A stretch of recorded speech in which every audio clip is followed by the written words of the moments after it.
All right, in this video, we're just going to talk about the process of replacing the CDI box in your GT150 Royal Alloy.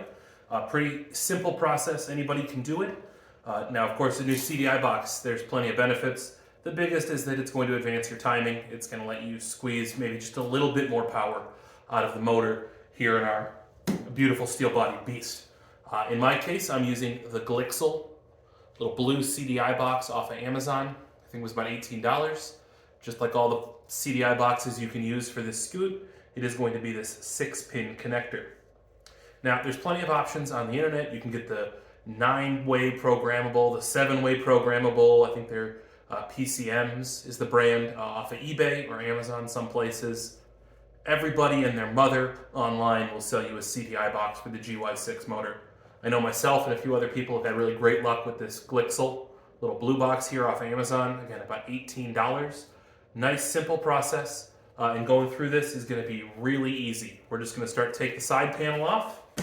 Right here behind that side panel is going to be our factory CDI box. We'll disconnect that. We'll plug our new one in. We'll fire the scooter up to make sure it runs, and then we'll look at bolting everything back together. So let's take a look first at what tools we need, and we'll dive on in. Taking a look at the tools that we're going to need for this project, pretty much the same ones we've used for a lot of those. We've got our ratchet, 10mm socket. We're going to go for a deep well here because we're going to have to reach up under the scooter. We'll take a look at that when we identify it. Power tool, if you're so inclined.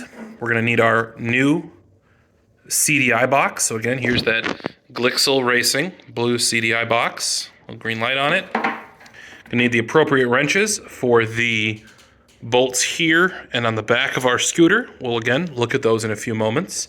And then I like to have on hand just a little bent pick or pry tool to release those electrical connectors. So our blue CDI box and our factory CDI box have these little tabs here, and those are going to latch onto pins that are on the factory connectors, and breaking those loose is just a little bit easier when we've got a tool like this guy. Next, let's take a look at what we're going to have to remove to install this. So coming up under here, we've got our 10mm socket that we're going to have to, or a 10mm bolt that we're going to have to undo, and that's holding in right here to a nut that is welded to the bottom of this plate. We're going to come over this way. We're going to undo this guy right here. And again, I'm using slightly different fasteners from factory because I get in here and I play with this a bunch. So for my sake, it's just easier to have a few different fasteners. You can set it up however you like, but just check your sizes on the head here, and you're gonna have a head on the inside there. I've got a wing nut. Probably not the best solution, the wing nut, but I'm using it for the time being. I'm taking this apart a whole bunch as I make these videos. So looking up underneath here, we've got another bolt right there, and it has a nut on the back side of it. If we peek up underneath there, we can kind of see that other bolt, and that holds the back corner of the panel on. Finally, once you're up there, we're going to have this connector that connects our turn signals. And you'll have to undo that turn signal connector, or you're going to have a really bad time when you try to go about this. So I'm going to go ahead, I'm going to knock those bolts and fasteners off, flip the seat up, and then we'll take our panel off. So real simple. We're just going to grab our 10mm, pop it on, reach ourselves up under, knock that guy loose. Once it's off, put that in a little dish so we don't lose it.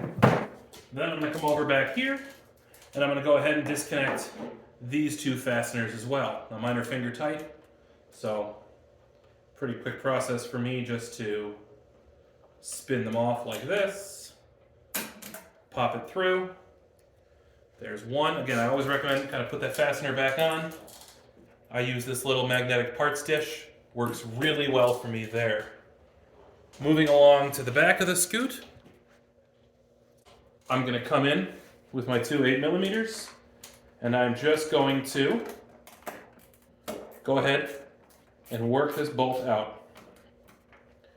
And after I've got that, now that we've got that loose, we can pull the bolts and the nut out. We're going to put those aside, and we're ready to go ahead and remove our side panel. Removing the side panel is pretty simple. Flip our seat up so we have a little less area we have to fight with there. And carefully, we're just going to lift that panel off. And as we lift that off, it'll come free of the little ridge that we've got. See if we can give you a peek. So we can see there's that ridge, and this is where it sits in it. And then back here, we've got our connector for our turn signal. So we're going to go ahead,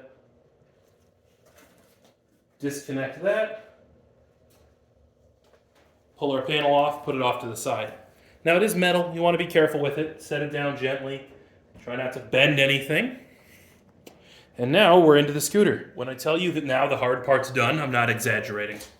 All we have to do is come in here, and I told you it was right behind this panel, pull our factory CDI out of its little rubber sleeve it mounts in.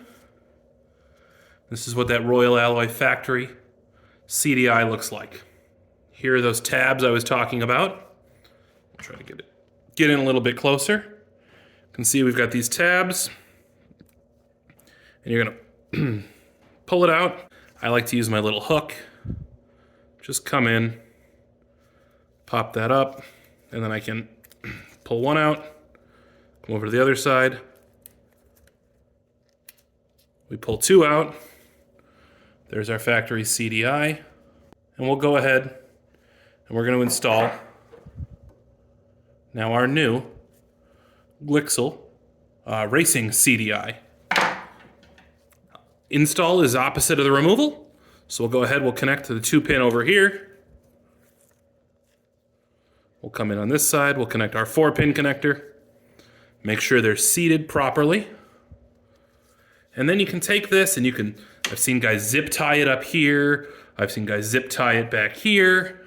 In my case, I just sort of stretch this guy out a little bit and work the blue Glixel box into the factory CDI rubber. You just sort of stretch it and work it up in there. And that's going to hold our new CDI in place, just as if it were the factory unit. Now, of course, you can play with different CDIs and the reprogrammable ones. You can play with different options. Plenty of guys will post on Facebook about their results for that. But from my end, I've been pretty happy with this guy here. To make sure our connections are solid, we can turn the scooter on.